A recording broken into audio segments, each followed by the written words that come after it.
Princess Hana stood in the great hall of the Galactic Council. Her blue skin shimmered like crystal under the bright lights. She was the most powerful being in the galaxy, able to read minds and move objects with just a thought. Every alien species feared and respected her telepathic abilities. Today she looked worried. The council chamber was huge, with floating seats arranged in circles. Representatives from 1,000 different worlds sat watching her. Some had tentacles, others had scales, and some looked like walking trees. All of them were scared. "The soul-rot plague is spreading faster than we thought," announced Elder Voth, an ancient being with 6 eyes. 3 more star systems have gone dark this week. Billions are dying. Hana closed her eyes and felt the pain of dying worlds through her telepathic powers. The soul rot was not like normal diseases. It ate away at the very life force of beings, leaving empty husks behind. Entire planets had become graveyards. "We must find the Nexus Crystal," she said in her clear voice. "It's the only thing that can stop this plague." The council members whispered among themselves. Everyone knew about the Nexus Crystal. It was hidden on Karvoth Prime, the most dangerous planet in the galaxy. The crystal was protected by an ancient guardian who would only give it to those who proved worthy. "But Princess," said Council Leader Zenth, "the guardian has specific rules. Only a true bonded pair can claim the crystal. 2 souls meant to be together forever." Hana frowned. She had never found anyone worthy of being her partner. Her telepathic powers made it impossible to have normal relationships. She could read everyone's thoughts, see their fears and lies. It made her feel very alone. Suddenly, the great doors opened. A group of humans walked in, and Hana felt surprised. She tried to read their minds, but one of them was completely blank to her powers. This had never happened before. The human leader was tall, with dark hair and serious eyes. He wore simple military clothes and walked with quiet confidence. Unlike other beings who felt fear in her presence, he seemed calm and respectful, but not afraid. "I am Teho, representing Earth," he said with a slight bow. His voice was steady and strong. Hana stared at him. She could not hear his thoughts at all. It was like looking at a wall in her mind. This human was the first person she had met whose mind was completely closed to her. "The humans want to help," Elder Voth explained. "They have offered their best warrior to join the mission." "Humans are too weak," said Counselor Krell, a being with purple scales. "They have no telepathic powers or advanced technology. What can they do against the Guardian's trials?" Teho stepped forward. "We may not have your mental powers or fancy ships, but humans are good at surviving impossible situations. We adapt, we fight, and we don't give up." Hana felt annoyed. This human sounded proud and stubborn. "You cannot even defend your own planet properly. Why should we trust you with something this important?" "Because sometimes the best solutions come from those who think differently," Teho replied calmly. "Your advanced technology hasn't stopped this plague. Maybe you need someone who approaches problems in a new way." Before Hana could respond, the Council's ancient computers began making loud beeping sounds. Lights flashed across the giant screens. Around the chamber, "The cosmic compatibility analysis is complete," announced the computer's voice. "After scanning genetic and psychic patterns of all known species, one perfect bonded pair has been identified." The chamber fell silent. Everyone waited to hear the results. "Princess Hana of the Veltharian Empire and Warrior Teho of Earth are cosmic bondmates. Probability of successful crystal retrieval, 94.7%. Hana felt like she had been struck by lightning. "That's impossible!" she shouted. "I am not bonded to this primitive human." Teho looked equally shocked. "There must be a mistake. I've never even met this alien before today." The computer continued speaking. "Cosmic bondmates are extremely rare, occurring once per million years. The psychic resonance patterns indicate perfect compatibility for accessing the Nexus Crystal." Elder Voth stood up.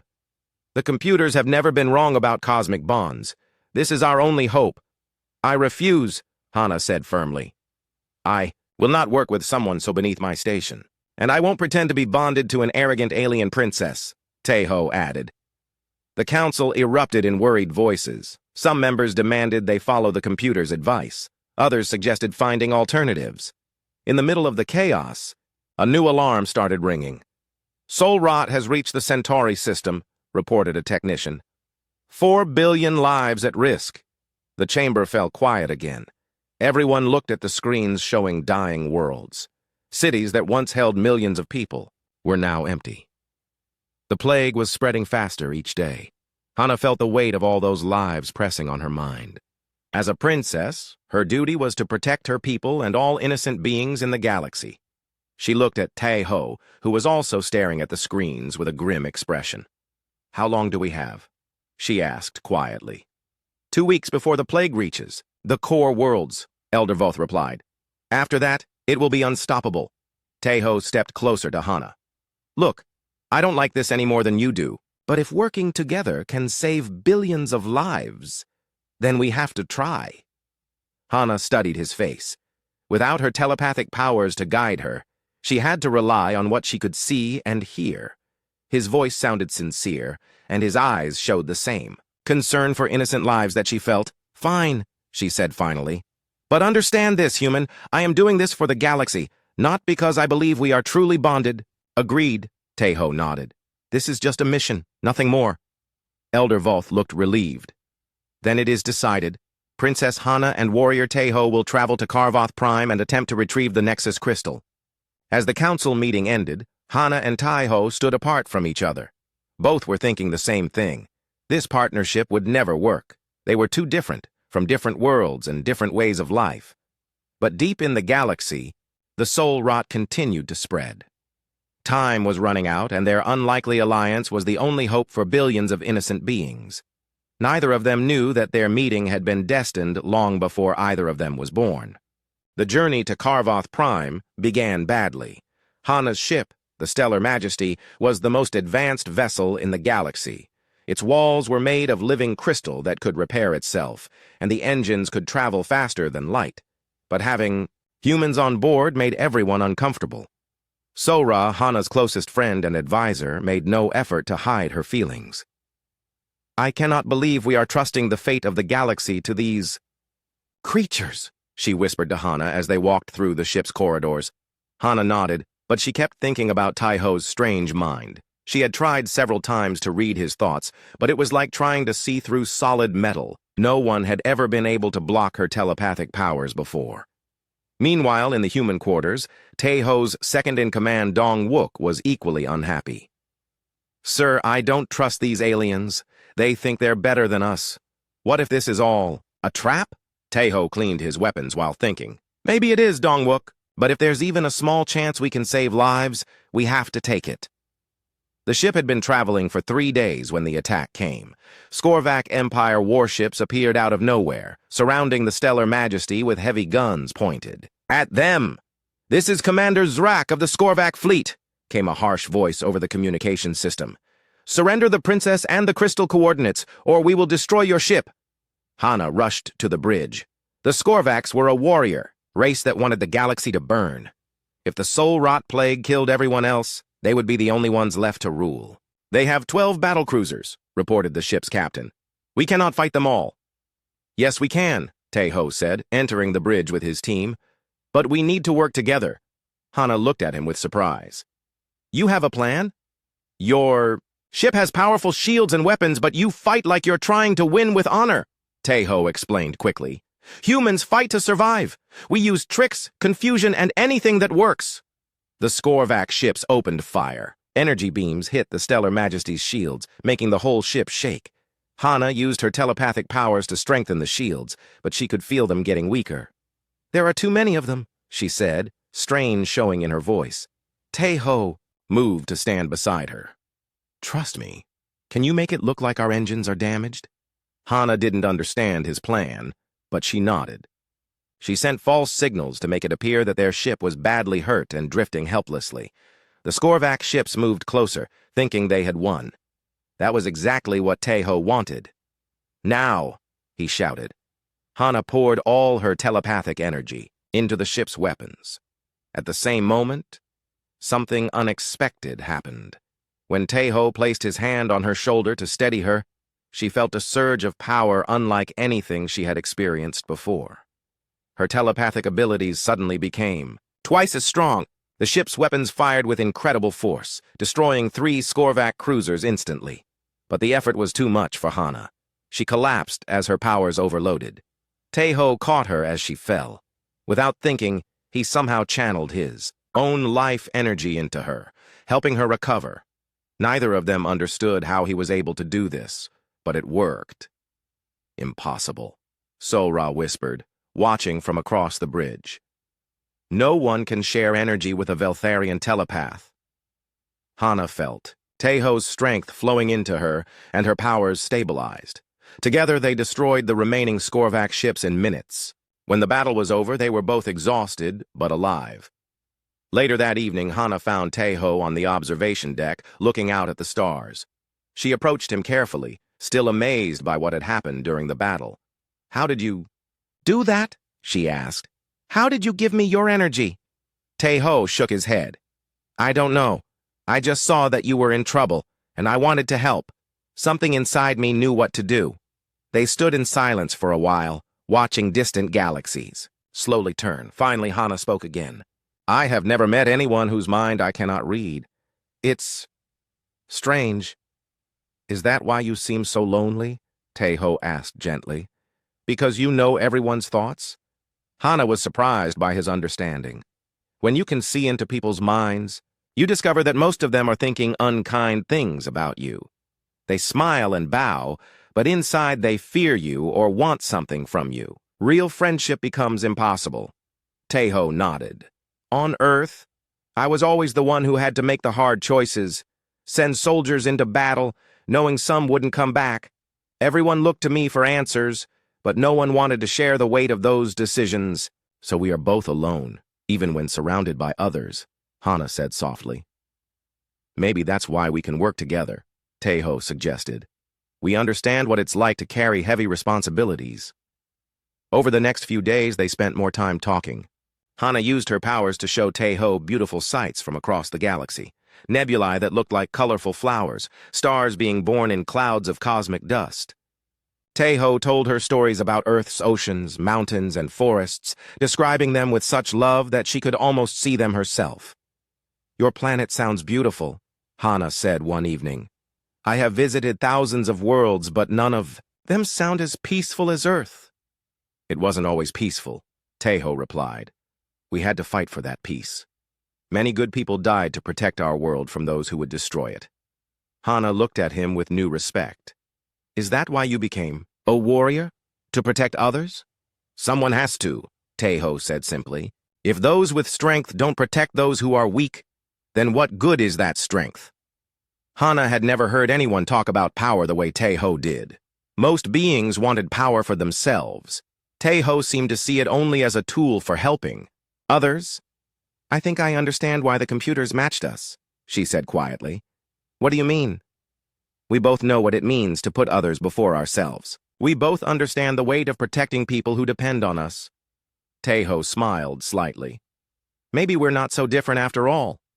As their ship continued toward Karvoth Prime, both Hana and Taeho began to feel something changing between them. The angry suspicion from their first meeting was fading, replaced by growing respect and understanding. But neither of them was ready to admit that the computers might have been right about their connection.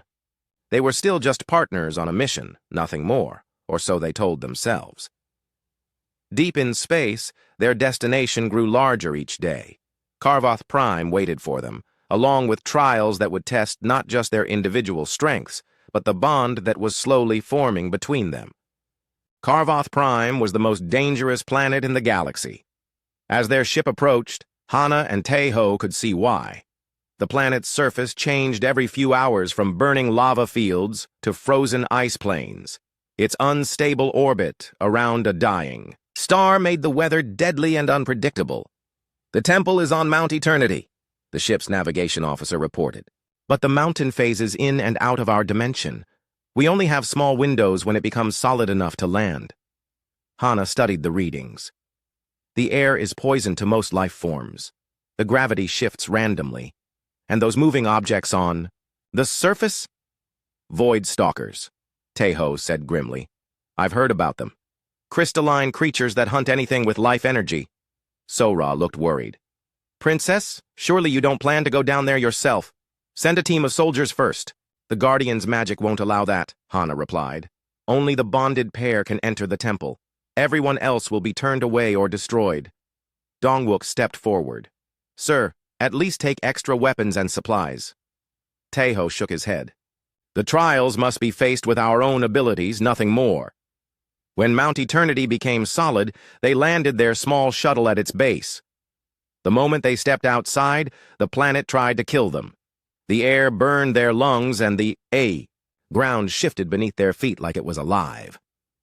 A pack of void stalkers appeared almost immediately. The creatures looked like living diamonds with too many teeth. They moved faster than normal eyes could follow, but Hana's telepathic senses could track them. There are 12 of them, she warned Taeho. They're surrounding us. Taeho drew his energy sword while Hana prepared her mental powers. The first stalker attacked, moving like lightning. Hana used telekinesis to throw it against a rock wall, while Taeho cut down 2 more with precise sword strikes. But something strange happened during the fight. When Hana's powers began to weaken from the planet's harsh environment, Taeho somehow gave her energy again without even touching her. And when Taeho was overwhelmed by multiple attackers, Hana's telepathic guidance helped him move faster than any human should be able to. Together, they defeated the pack easily. But both were puzzled by how naturally they worked as a team. The temple entrance was a massive door carved with symbols from before recorded history. As they approached, the door spoke in a voice like distant thunder. Who seeks the Nexus Crystal? Princess Hana of the Veltharian Empire, Hana announced. Warrior Taeho of Earth, Taeho added. Are you truly bonded, or do you simply claim to be? Hana and Taeho looked at each other. We are here to save lives, Hana said carefully. Whether we are bonded or not. The door opened with a sound like breaking mountains. Then face the trials and prove your truth. Inside, the temple was dark and filled with moving shadows. The first trial chamber contained mirrors that showed not reflections, but fears. Hana saw herself without her telepathic powers, ordinary and helpless, while worlds burned around her. She saw herself completely alone, with everyone she cared about dead or gone. She saw herself failing as a leader, making the wrong choices and causing suffering.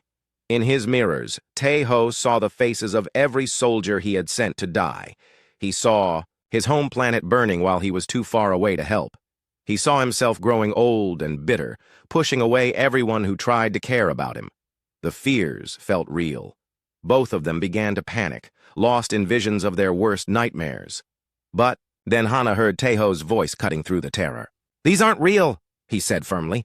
Don't let them control you.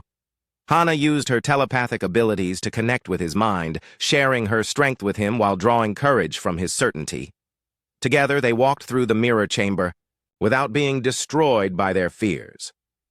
The second trial was worse. They found themselves sharing each other's memories against their will. Hana experienced Taeho's childhood on war-torn Earth, feeling his pain when alien invaders killed his family. She felt his determination to prevent other children from suffering the same loss. Taeho experienced Hana's lonely royal upbringing, feeling the crushing weight of expectations and the isolation that came with her incredible powers. He felt her desperation for just one honest conversation with someone who didn't want anything from her. The memory sharing was deeply personal and embarrassing. They learned secrets about each other that they had never told anyone, but instead of pushing them apart, the shared experiences helped them understand each other completely. I'm sorry you lost your family so young, Hana whispered when the trial ended. I'm sorry you've been alone for so long, Taeho replied. The third trial almost killed them both. They entered a chamber where they faced a choice: save themselves or save the other person. Only one of them could survive. Taeho was dying from poison that filled the room. Hana could save herself by using all her telepathic energy to create a protective shield. Or she could use that same energy to heal Taeho, which would leave her defenseless against the poison. Without hesitation, Hana began pouring her life force into healing Taeho. No! Taeho gasped. Save yourself! But even as he was dying, Taeho fought against her healing energy. He was trying to give his remaining life force to protect her instead. Their willingness to sacrifice everything for each other created something unexpected. A resonance formed between their souls, like two musical notes that perfectly harmonized. The Nexus crystal, hidden somewhere deep in the temple, began to glow in response. Suddenly, an ancient figure appeared before them. The guardian was older than stars, with eyes that had seen the birth and death of galaxies. "You have passed the trials," the guardian said in a voice like cosmic wind. "But do you understand what you truly are? We're partners trying to save the galaxy," Hana said weakly, still recovering from the poison. The guardian smiled. "You are much more than that. Look deeper into your shared memories." Suddenly, visions flashed through both their minds. They saw themselves in other lives, on other worlds, in other times. In one lifetime, they were star-crossed lovers from enemy empires who chose love over war. In another, they were warrior mages who sacrificed their lives to seal away a cosmic evil. In yet another, they were the founders of the first peaceful galactic civilization. "Your souls have been connected across multiple lifetimes," the guardian explained. "You have found each other again and again, drawn together by bonds that transcend time and space." Hana stared at Taeho in shock. "We've been together before?" "Many times," the guardian confirmed. "The computers of the Galactic Council simply recognized what destiny had already written." Taeho felt overwhelmed by the revelations. "So we really are bonded?" "More than bonded," the guardian said. "You are two halves of the same cosmic force. Apart you are strong. Together you are unstoppable." The Nexus crystal appeared, floating between them. It was beautiful, pulsing with the light of creation itself. "Take it," the guardian said. "Use it to heal your galaxy. But remember, your bond is the true power. The crystal is simply a tool." As Hana and Taeho reached for the crystal together, they felt their connection deepen. They could sense each other's thoughts and emotions now, sharing strength and understanding in ways that went beyond normal telepathy. They had come to Karvoth Prime as reluctant partners. They were leaving as something much more powerful and important than either had ever imagined. The return journey to the infected star systems should have been a time of hope. Hana and Taeho carried the Nexus crystal, the one weapon that could stop the soul rot plague. But as their ship traveled through hyperspace, they discovered that their problems were far from over. "Princess," Sora announced as she entered the bridge, "we're receiving emergency signals from multiple systems. The plague has spread faster while we were gone. The death count is now in the trillions." Hana felt the weight of all those lost lives through her telepathic connection to the galaxy. But now, she didn't bear that burden alone. Taeho's presence in her mind helped her stay strong. "How much time do we have?" Taeho asked. "If we can reach the Omega system within 6 hours, we can still save most of the core worlds," replied the navigation officer. But their ship suddenly dropped out of hyperspace. Warning alarms began sounding throughout the vessel. "What's happening?" Hana demanded. Kyung-min, her trusted advisor since childhood, appeared on the bridge. His face was grim, but there was something else in his expression that made Hana feel uneasy. "I'm sorry, Princess," Kyung-min said quietly, "but I cannot allow you to continue this mission." "What are you talking about?" Hana stood up, confused and angry. Kyung-min activated a device on his wrist. Suddenly, armed Skorvac soldiers materialized on the bridge, their weapons aimed at Hana and Taeho. "You're working with the enemy?" Taeho said in disbelief. "I'm protecting the princess from making a terrible mistake," Kyung-min replied. "This human has poisoned her mind with false feelings. The real Princess Hana would never lower herself to bond with a primitive species." Hana felt like the floor had disappeared beneath her. "Kyung-min, how could you betray me like this?" "I've been in love with you since we were children," Kyung-min admitted. "I watched you grow lonely and distant, and I knew that someday you would need someone who truly understood you. That someone was supposed to be me, not this alien creature." Sora looked shocked. "Kyung-min, you've doomed the entire galaxy for your jealousy. Better a galaxy ruled by those strong enough to survive than one corrupted by mixing superior beings with inferior ones," Kyung-min said coldly. The Skorvac commander stepped forward. "Enough talking. Give us the crystal, or we kill everyone. On this ship." Hana and Taeho exchanged glances. Through their new bond, they could communicate without words. They both knew they couldn't let the crystal fall into Skorvac hands. The crystal only works for bonded pairs, Hana said, buying time. You can't use it even if you steal it. Then you'll use it for us, the Skorvac commander replied. You'll cure only the worlds we choose. The rest will die, leaving the galaxy ripe for conquest. Kyung-min produced another device, this one larger and more complex. Actually, that won't be necessary. This is ancient Veltharian technology designed to break mental bonds. Once I sever the connection between you and this human, you'll forget these false feelings and remember your true place. You can't! Taeho moved to protect Hana, but Skorvac weapons kept him at bay. Watch me! Kyung-min activated the device. Pain like burning lightning shot through both Hana's and Taeho's minds. The bond between them, so new and precious, began to tear apart. They could feel their shared memories fading, their connection weakening. But something unexpected happened.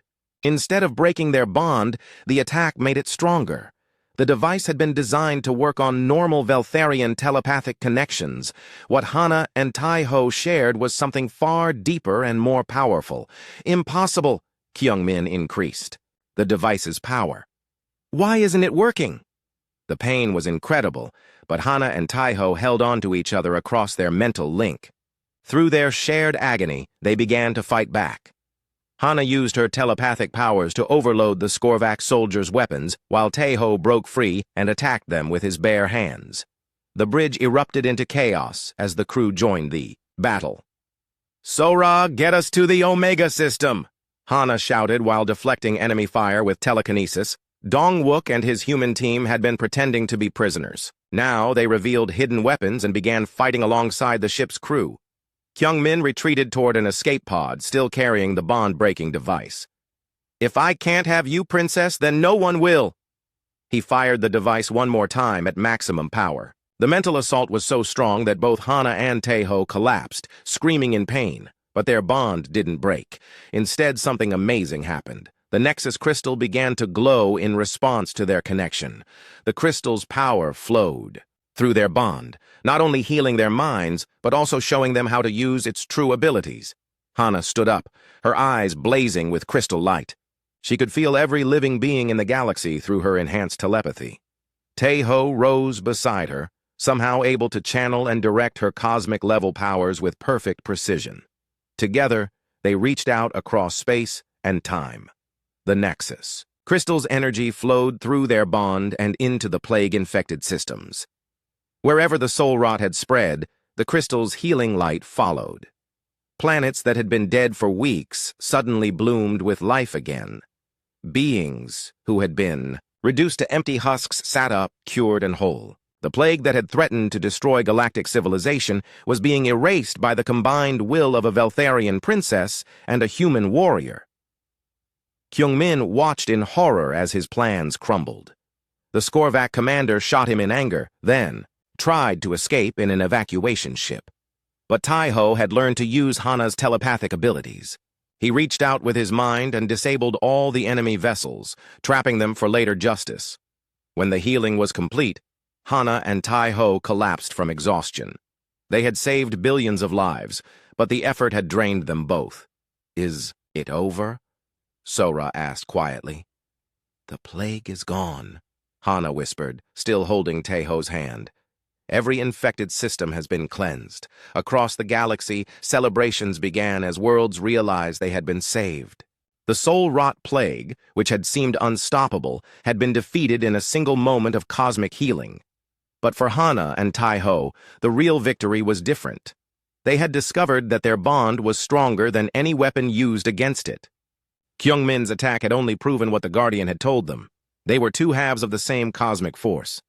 I'm sorry about Kyung-min, Taeho said softly. I know he was important to you. Hana nodded sadly.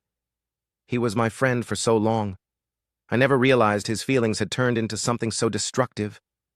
Jealousy can make people do terrible things, Taeho replied.